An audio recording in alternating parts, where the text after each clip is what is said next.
Video call ni baca Yasin lagi pada South Africa. Video call letak sebelah jenazah ayah tu. Baca Yasin daripada sana.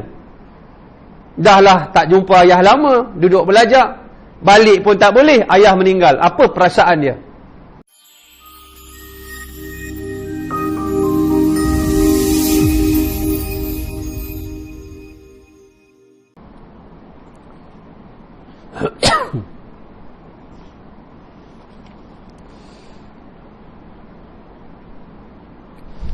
Assalamualaikum warahmatullahi ta'ala wabarakatuh. A'udzu billahi as-sami'il 'alim minasy syaithanir rajim. Bismillahirrahmanirrahim. Alhamdulillahilladzi arsala rasulahu bil huda wad dinil haqq liyudhhirahu 'ala dini kullihi walau karihal musyrikun.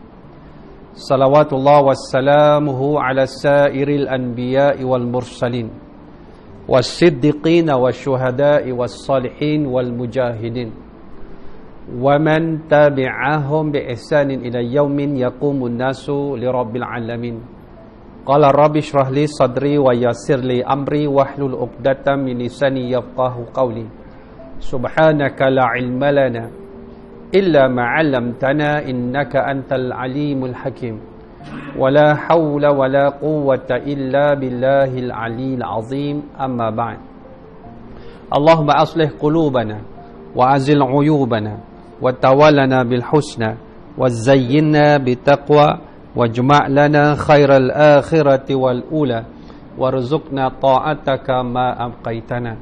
Wahai Allah, perelokkan hati kami, cabutkan keaiban dari diri kami, dorongkan kami pada jalan-jalan kebaikan, hiaskan hati kami dengan ketakwaan, himpunkan bagi kami kebaikan akhirat dan dunia, rezekikan kepada kami ya Allah ketaatan kepadamu selagi mana kami hidup menumpang di atas muka bumi. Amin ya rabbal alamin. Yang saya hormati lagi saya kasihi Tuan Imam, Tuan Bilal, para ustaz, alim ulama, seluruh barisan kepimpinan Surau Nurul Ihsan, tuan-tuan haji, puan-puan haja, tuan-tuan puan-puan muslimin muslimat, hadirin dan hadirat, sahabat dan sahabiah yang dirahmati oleh Allah Subhanahu wa taala. Pertama dan selama syukur kita dihimpunkan buat kali seterusnya, mudah-mudahan dengan sedikit lompang dan ruang ya Allah berikan, kita ada rasa kasih dan cinta, kesedaran untuk sama-sama kita memperkukuhkan kefahaman kita dalam taat kepada Allah Subhanahu wa taala, dengan menghargai masa-masa getir yang Allah uji kita, untuk kita menghargai masa-masa lapang dengan pengajian, dengan pengisian. InsyaAllah dalam masa hampir beberapa tak sampai sejam pun insyaAllah azan kita berhenti. Dalam tempoh PKP pemulihan ini, insyaAllah kita isi dengan tajuk pada malam ini saya nak ambil daripada kitab Di Sebalik Tabir Kematian. Dan insyaAllah kitab ni kita akan teruskan sebagai kitab pengajian kita. Kitab yang ditulis oleh tak lain tak bukan Hujatul Islam. Hujatul Islam tak lain tak bukan Abu Hamid Muhammad bin Muhammad bin Muhammad bin Ahmad bin Ahmad Al-Ghazali Dengan arti kata lain, Imam Al-Ghazali rahimahullah yang meninggal pada tahun 505 Hijrah, lahir pada tahun 450 Hijrah dan meninggal pada tahun 505 Hijrah. Bermakna meninggalnya pada kurun ke-6 Hijrah. Sekarang kita dah kurun ke berapa ni? Kurun ke 15 Hijrah. Dia meninggal pada kurun ke 6 Hijrah. Bertepatan dengan 1111 Masihi. Senang nak ingat tarikh kematian dia pada tahun Masihi.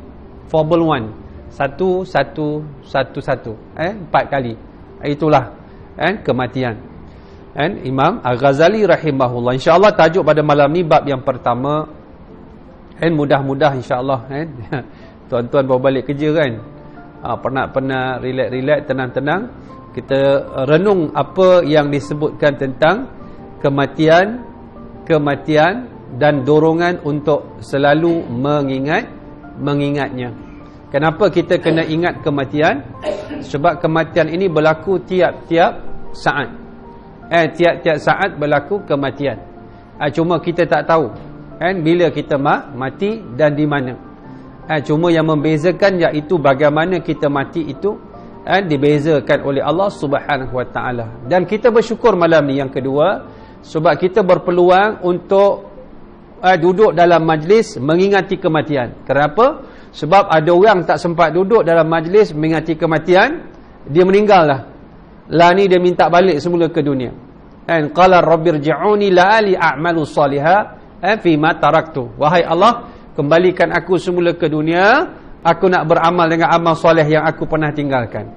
Lalu dalam keadaan kita ni berpeluang duduk dalam suasana mengingati kematian untuk menghadapi kematian. Jadi kita ada sedikit peluang insya-Allah. Bismillahirrahmanirrahim. Ketahuilah sesungguhnya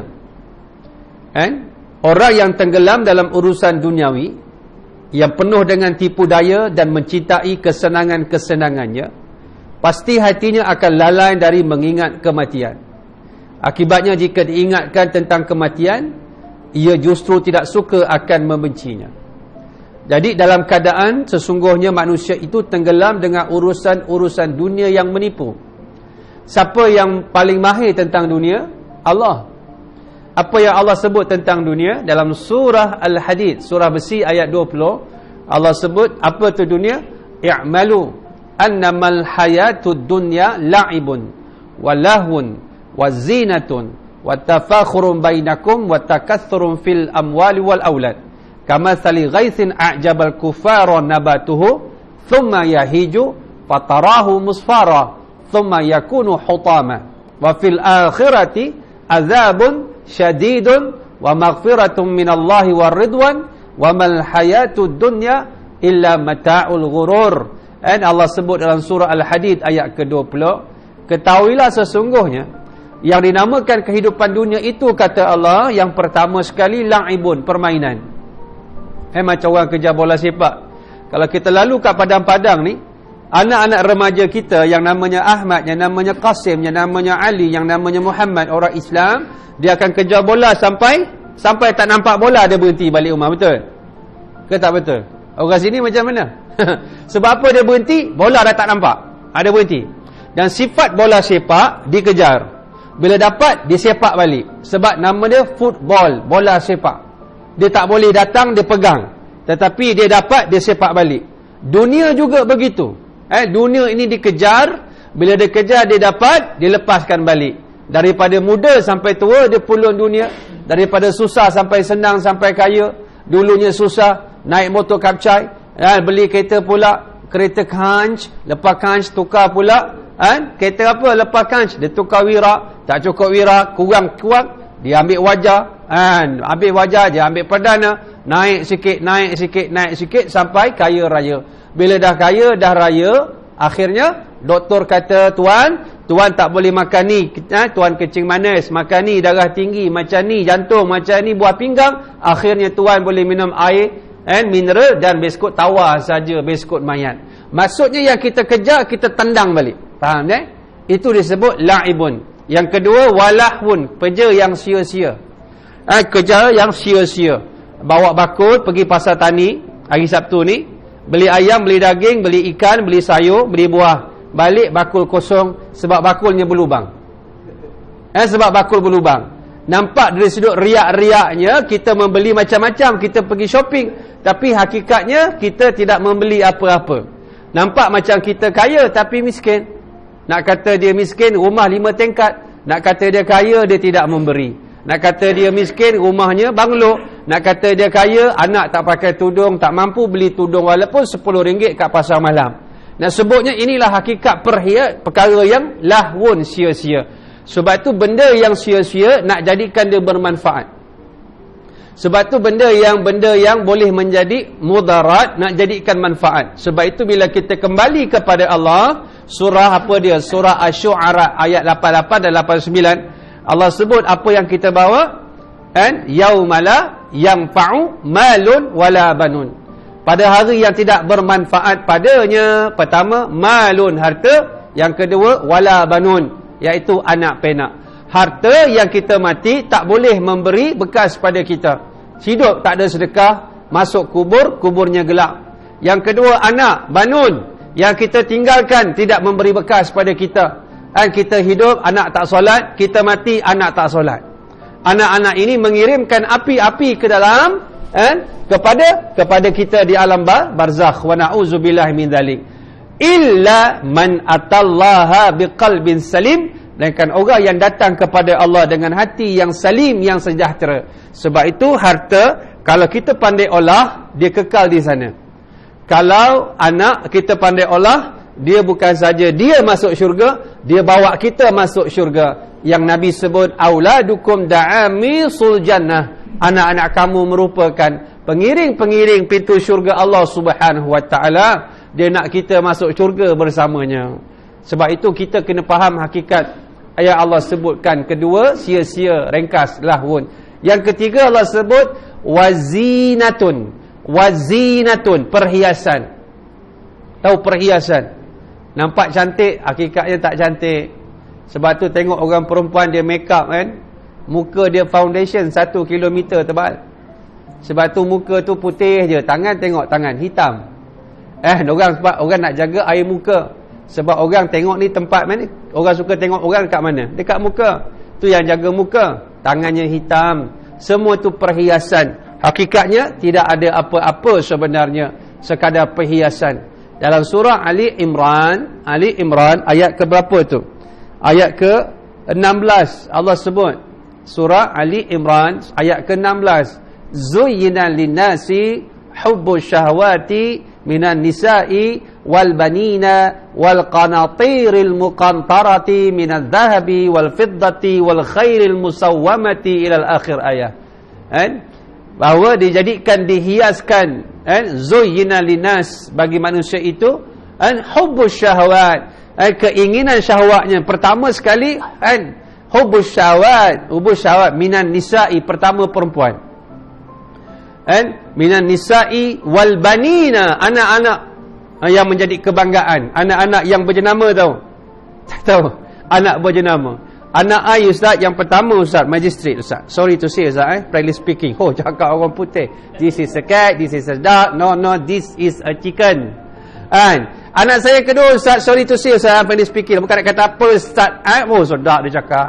Lawyer Ustaz. Yang ketiga Ustaz, arkitek. Yang keempat engineer Ustaz. Yang kelima doktor Ustaz. Yang keenam pelakon terkenal Ustaz. Yang ketujuh anak saya Ustaz, penyanyi terkenal Ustaz. Yang ke-8 Ustaz, anak saya yang ke-8 perompak terkenal Ustaz. Akibat sebab dia merompak, hasil rompakan dia hantar saya tahun lepas Ustaz, dia hantar pergi Mekah Ustaz, buat haji, package paling mahal Ustaz. Berkat alhamdulillah, cerah masa depan. Tak ada seorang pun anak yang kita katakan yang boleh memberi qurratu a'yunin, anak yang menyejuk mata, tak ada. Minggu lepas anak murid saya, ayah dia meninggal, muda lagi 49, sudden death. Darah tinggi, stroke, terus meninggal. Anak dia seorang dekat South Africa. Yang tua kat South Africa sama dengan anak saya. Punyalah bagus anak kat South Africa ni. Baca Yasin ni, video call ni baca Yasin lagi pada South Africa, video call letak sebelah jenazah ayah tu. Baca Yasin daripada sana. Dah lah tak jumpa ayah lama, duduk belajar. Balik pun tak boleh, ayah meninggal. Apa perasaan dia? Tapi itulah cubaan dan juga ujian. Orang dia ada anak belajar jauh untuk tuntut ilmu, mungkin hidup di sana, mungkin mati, mungkin hidup di sini, mungkin mati. Semua ini merupakan ganjaran yang tidak akan Allah sia-siakan. Ingat? Dan Allah tak akan sia-siakan. Subhanallah. Sebab tu benda yang namanya ilmu ini, dia duduk jauh sana pun dia berkat, dia kecil pun berkat. Tahu tak tuan-tuan, abang kat sana South Africa, yang jadi imam, ayah dia meninggal, adik dia 16 tahun. Yang juga pelajar sekolah saya. 16 tahun jadi imam kat depan. Malam tu subhanallah, ramai orang kat masjid. Yang imam tu anak dia, subhanallah. 16 tahun tuan-tuan. Apa yang kita nak rasa bangga lagi kalau anak bukan macam ni? Anak umur 12 tahun saya dah jumpa, 13 tahun saya dah jumpa, yang ni 16 tahun. Alhamdulillah, kita dapat anak-anak murid yang macam ni. Selalu kami bagi motivasi, kami bagi semangat. Kalau apa-apa berlaku pada keluarga kita, mak kita, ayah yang kita kasih, kita imam, kita solat, kita mandi, kita kafan, kita usung ke kubur, jadi anak yang soleh. Jangan tambah maksiat, mak ayah menjadi masalah nanti di sana. Ya salah. Kami tengok menangis kami, subhanallah. Anak-anak yang soleh. Sebab itu sahabat-sahabat, Allah kata apa? Wal banina. Anak-anak yang konon-kononnya kita bangga, yang ada nama berprestige, ada corporate image. Tu dia. Yang ada Tan Sri, Datuk Seri, Tiang Seri. Belum tentu kita mati dia memberi bekas pada kita, jangan. Sebab ini cara dia. Allah sebut apa lagi? Wal qanatiril muqantarah. Dr. Muhammad Qutub. Dr. Qutub ni dia orang Mesir. Dalam menafsirkan ayat ini, dia kata, cuba kamu tengok betapa terbelitnya aku nak sebut. Dia kata apa? Minaz zahabi wal fiddati wal qanatiril muqantarati. Beratnya kat sini nak sebut. Apa dia tafsir? Dia kata, ni tok guru saya kata. Dia mengajar, dia kata apa dalam tafsir benda ni? Nak ceritanya, nak sebutnya payah emas, perak, perhiasan ini Allah sebut dengan perkataan yang sakil, yang sakilah, yang berat. Nak ceritanya manusia cukup pulun benda ni. Cukup pulun dengan dunia ni. Cukup pulun dengan emas perak ni. Cukup sayang benda ni. Sehingga Allah mendatangkan dengan perkataan yang sakilah, yang berat dalam ayat tu tadi. Nak beritahu betapa manusia itu sangat kasih dan cinta pada emas dan perak. Kalau malam ini datang masjid, di malam datang masjid, dalam keadaan kita solat, Allah turunkan lagi langit, jongkong-jongkong emas, yakinlah penuh masjid ni. Tapi yang datang dah tak ada kualiti dah, datang sebab emas. Betul kata pepatah Melayu, hujan emas negeri orang, hujan batu negeri sendiri. Baik hujan emas negeri orang. Dia pulun bawa balik. Sebab apa? Itu namanya emas. Dalam keadaan apa sahabat-sahabat? Allah jadikan benda ni yang namanya dunia. Apalagi yang disebutkan oleh Allah lagi, perhiasan.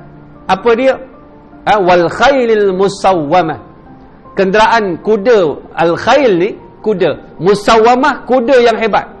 Bukan kuda dekat tepi pantai Port Dickson petang-petang bayar RM10 duk naik-naik. Itu kuda kancung. Yang ni kuda yang harganya 1, 2, 3, 4, 5 juta. Kuda yang hebat. Wal khailil musawwamah. Diterjemahkannya kereta-kereta yang hebat. Kat luar ni kereta pergi sembayang, ada tak yang bawa kereta Lamborghini, Ferrari? Orang macam ni, kereta macam ni jarang pergi masjid, tuan-tuan. Sebab tak glamour. Kereta dia pergi tempat lain. Betul. Tengok orang kaya, kereta dia dalam mahal. Pintu berapa? 2. Maksudnya jangan naik, aku tak bagi tumpang. 2 pintu. Orang pintu kiri kanan. Lamborghini dia tolak ke atas. Aston Martin ni dia tolak ke atas. Pintulah 2 tolak ke atas. Nak cerita sombong, cara buka pintu, tolak ke atas. Orang kita susah, kita kancil.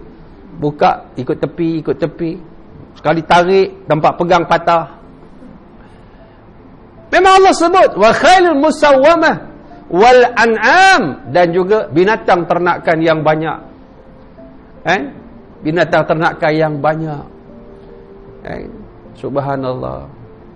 Kemudian wal hars, tanam-tanaman. Ladang-ladang yang luas. Saya Ustaz ada kebun dusun Musang King Ustaz. Ada 10 ekar.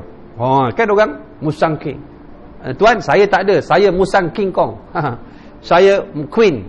Musang Queen tak macam-macam lah nama. Nak sebutnya kan kita rasa hebat dalam keadaan di dunia.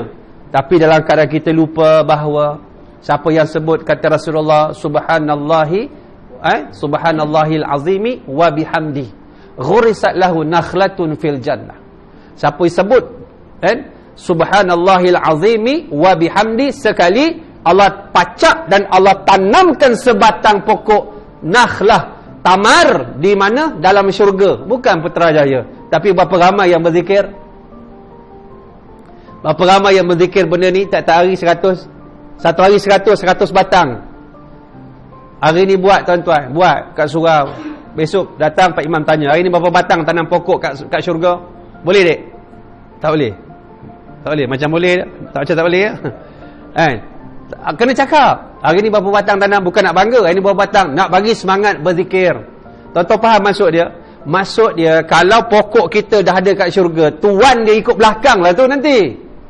Ini cita-cita dia dengan cara kita tanam pokok dulu, tuan akan datang mengaut hasilnya di dalam syurga Allah. Seorang sahabat bernama Ad-Dahdah. Dahdah ni sahabat. Seorang sahabat Abu Dahdah. Ada orang sahabat Nabi, habis semayang dia balik. Nabi pun pelik tau. Awak dia ni, Nabi tak kata awak lah, Nabi bukan orang Kedah. Nabi tak kata awak ni dia habis solat lari balik, awak balik lari balik. Nabi tak kata gitu, Nabi orang Kedah, Nabi orang Arab. Dia ni terus balik. Kita ni paling tidak tak doa ramai-ramai pun, sendiri-sendiri pun ambil masa istighfar sikit lepas solat, adab kita dengan Tuhan. Ini dah Assalamualaikum warahmatullahi. Imam salam pertama tu atas motor dah. Teng teng teng teng teng teng teng teng teng. Bila kita tanya kenapa ni? Ustaz, salam pertama wajib, kedua sunat. Pandai pula fiqahnya. Tapi tasawufnya, akhlaknya tak beradab dengan Tuhan. Jadi duduk-duduk sekejap, Nabi tanya dia, kamu ni kenapalah tergesa-gesa habis solat, tergesa-gesa solat subuh, tergesa-gesa balik. Lalu dia cerita kat Rasulullah, dia kata, ya Rasulullah, aku ni orang miskin. Aku berjiran dengan seorang laki-laki yang bakhil. Jiran dia orang munafik, tuan-tuan. Orang munafik. Jadi kebetulan jiran dia ini, dia ada pokok tamar, pokok korma. Pokok korma dia ni condong masuk ke rumah dia. Jadi buah-buah dia tu kalau jatuh ke tanah, dia takut kalau dia balik lambat, anak dia kutip, anak dia makan, tak minta izin. Sedangkan kaedah fiqahnya, kalau kita tanam buah mempelam, masuk dahan ke rumah orang sebelah, buah yang pergi rumah sebelah tu kalau jatuh, orang sebelah boleh makan, tuan-tuan. Kalau kita faham fiqah, kalau orang sebelah pun faham. Tapi keadaan orang pokok sekarang ni tak faham, tak percaya. Pokok mempelam kita cuba gali akar dia, yang dahan ke sana, dia makan rumah sebelah. Tu dia. Jadi bila mana dia balik tu sebab dia takut. Pernah satu hari dia balik lewat, anak dia dah mula mengunyah dah tamar tu. Dia koreknya mulut anak dia sebab makan buah tamar yang jatuh. Sebab orang sebelah ni tangkai jering, tangkai apa semua, tangkai lah pokok, pagar semua dah jering dah. Jadi anak yatim pula tu. Lalu Rasulullah jumpa tuan punya pokok tu. Dia kata apa? Boleh tak pokok ni kau sedekahkan orang sebelah tu dengan apa yang keluar? Tak boleh ya Rasulullah, tak boleh. Nampak orang munafik? Lalu Nabi kata, mahukah engkau kalau aku tukarkan sebatang pokok di syurga menggantikan pokok engkau di dunia ini dengan engkau wakafkan pada orang susah ni? Tak mau dia. Tak nak aku nak pokok kat dunia juga. Subhanallah. Kat syurga, tuan-tuan. Lalu bila Abu Dahdah dengar, Abu Dahdah kata, ya Rasulullah, adakah tawaran kau untuk dia saja ataupun untuk orang lain? Kata Rasulullah, orang lain juga. Abu Dahdah kata, Abu Dahdah jumpa orang tu, dia kata, wahai fulan, aku ada kebun. Dalam kebun aku ada rumah aku besar, ada villa, ada 600 batang pokok tamar. Kalau aku tukarkan dengan sebatang pokok tu, nak tak? Suka orang munafik ni, tuan? Suka. Oh, nak 100 batang, aku jual sebatang, untung aku, kata dia. Lalu aku setuju. Lalu dia ambil, dalam keadaan Abu Dahdah ni balik rumah, dia cakap kat isteri dia, wahai isteriku, abang dah beli dah, abang dah jual rumah ni. Kalau isteri kita balik rumah malam ni, kita kata, yang abang dah beli rumah, nak beli rumah ni kita dah jual dah. Isteri kita akan cakap apa? Abang beli rumah kat mana bang? Putrajaya ke? Betul tak? Rumah dah hebat, dia tukar lagi, mesti lagi hebat. Tak. Abang beli rumah kat syurga. Isteri dia kata apa? Saya dah agak dah abang ni mestilah suami yang baik. Nescaya abang bila berjual beli, abang mesti untung punya. Maknanya abang mesti beli benda yang lebih baik. Isteri dia sentiasa menyokong suami dia. Allahu Akbar, hebat ni sahabat Nabi. Cepat-cepat kita kemas, kita keluar. Kita dah jual, saya dah jual rumah ni. Padahal tak ada tempat nak pergi pun.